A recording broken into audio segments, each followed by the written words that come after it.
I brought along a little pamphlet.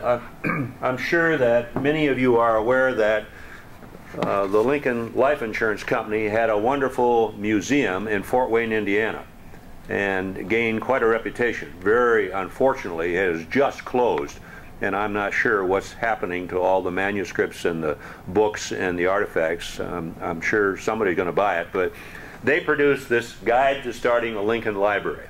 And again, I consider the source a fine institution that specializes on Lincoln. Their scholars and advisors are saying, here's, if you want to start a Lincoln library, here are the books that ought to be in your library. Then I brought along, if you're not familiar with, the Abraham Lincoln Encyclopedia by Mark Neely. Mark Neely is now at the University of Pennsylvania. He's been at a number of universities, and he once was the director of the Lincoln Museum and Library at Fort Wayne. Mark Neely won the Pulitzer Prize for one of his books, and I've gotten to know Mark, and again, he's one of the persons that if you ever get a chance to speak to him, listen to him speak, you got to be there, because he's not only going to give you a great message, but he's one whale of a speaker. But what he does in here is he plays the role as your graduate professor, and you've just taken a course, and at the end of each one of his entries he has a little bit of a bibliography. So here's I'm just picking this out. His section is on law practice, and at the bottom he says the best study of Lincoln legal mind and practice, and he tells you what he believes as a distinguished Lincoln scholar. If you want to learn about Lincoln's law practice, here's a couple of books that ought to be at the top of your list. So all of these ways are ways that you and I begin to decide what's the best stuff on Lincoln, and if we're going to read, what should we be reading, and what should we be pretty confident in the interpretation. But beyond that, as you would expect, in many books there is a bibliography. But what I find more recently is that authors only include endnotes. Well, they obviously must think those endnotes, those sources are good sources, but it's not quite the same as an annotated bibliography. And here are some examples. Again, if you look at William C. Harris, I mentioned his book on that last list, Lincoln's Rise to the Presidency. He has an extensive bibliographic essay. That's a great source of this. He's a professor emeritus at North Carolina State University and is highly regarded. I mentioned Mark Neely. He won the Pulitzer Prize for his book, The Last Best Hope of Earth, Abraham Lincoln and the Promise of America.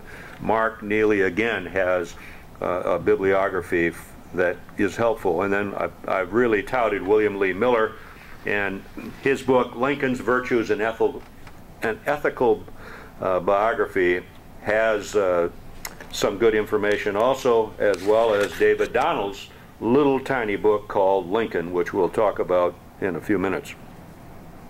Then many people today say, well, let's go on the internet and look. Well, the internet is fine, but all of us know that for the most part that material on the internet may not be vetted. It may not be validated, and that's being the former director of the Michigan Department of History, Arts, and Libraries. I loved what we had in MEL, Michigan E-Library, because all the databases and all the books and so forth had been vetted by reference librarians. So you had a pretty good idea that it must be respectable material. But despite what I've just said, you can go on the internet and you can download what the suggestions are from the Library of Congress. Well, that's a pretty credible source. And again, if I can call on my able assistant to help me, I want to pass out two more things. You'll take that, and I'll give you another one in a minute.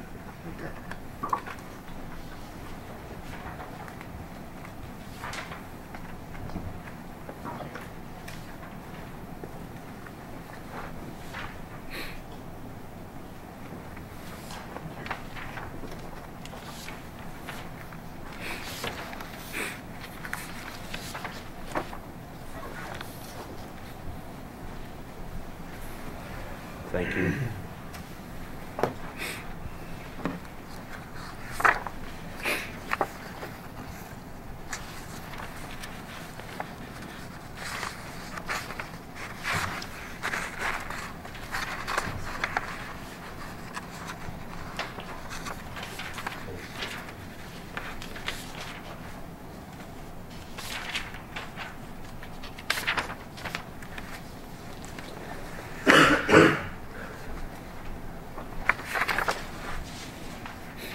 Now again, I'm sure most of us would say, if the Library of Congress recommends it, I'm going to put some stock in that.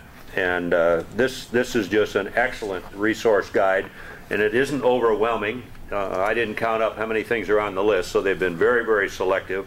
But you just start down through it, and the first thing to underscore is Roy Bassler, editor of the Collected Works of Abraham Lincoln, 8 volumes and an index. My personal goal is to read it all, and I've now finished 5 volumes. It's all of the letters that we know that Lincoln wrote, and they're all in there, and they're all annotated. And it's wonderful to go back to the primary source material. Then go all the way down to the bottom.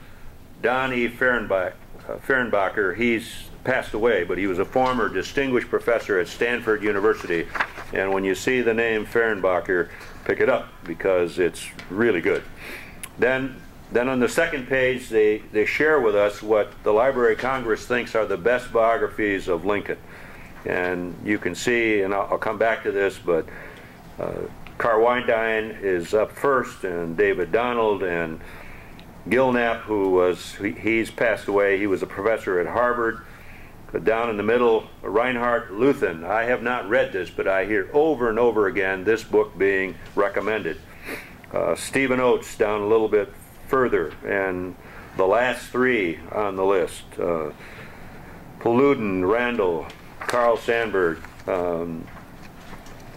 and then they go into, on the page 3, selected works or facets of Lincoln's life, and give you an idea of some of the good books. Jean Baker, Mary Todd Lincoln, is considered the best biography of the president's wife. I don't know how Catherine Clinton's new book is going to rank with that. You see David Donald again. David Donald is a huge name, professor emeritus at Harvard. There's Fehrenbacher, Prelude to Greatness, terrific book. Doris Kearns Goodwin, we've already talked about that. I'm going to talk about George Frederickson's book, Big Enough to Be Inconsistent, in a moment. I've already mentioned Alan Galzo with the best book on the Lincoln-Douglas debates. Turn the page. Top of the page, Harold Holzer, Lincoln at Cooper Union. One of the really great new books. Highly recommended. I've already mentioned McPherson. I've already mentioned Miller. In the middle of the page, Merle D. Peterson. Haven't read it, but high regard for Lincoln in American memory. I've mentioned Ron White's book, Lincoln's Greatest Speech. Gary Wills, Lincoln at Gettysburg, won the Pulitzer Prize. Gary Wills is from Adrian in our state. He teaches at Northwestern. He is fluent in 7 languages. Just had a chance to meet him. Again, won the Pulitzer Prize for Lincoln at Gettysburg. Lincoln's Sword and Honor's Voice, Doug Wilson, he won the Lincoln Prize for both of these books, $50,000 for each of those books. And I just talked to Doug. I'm going to bring him to Michigan, and he's just been asked to chair the jury for future winners of the Lincoln Prize. Couldn't recommend Honor's Voice or Lincoln's Sword more to you. Haven't read Kenneth Winkle's book, The Young Eagle, but it's getting high regard. And that's kind of a good run through on that. Now pick up the sheet, other recommended works on Lincoln. I started out talking about Lincoln day by day. Highly regarded. I've held up Mark Neely's Abraham Lincoln Encyclopedia. Michael Burlingame, we'll talk more about him. The third one down is one we ought to mention, and that's David Mears' book, The Lincoln Papers. These are all letters that were written by Lincoln, and we'll talk about this a little more, but when Lincoln died, Robert Todd, his oldest son, gathered up all of this material, and he embargoed it because he didn't want people who were living to read what they had written, or other people to know what they had been written. So it was not released until 1947, and it was published in 2 volumes.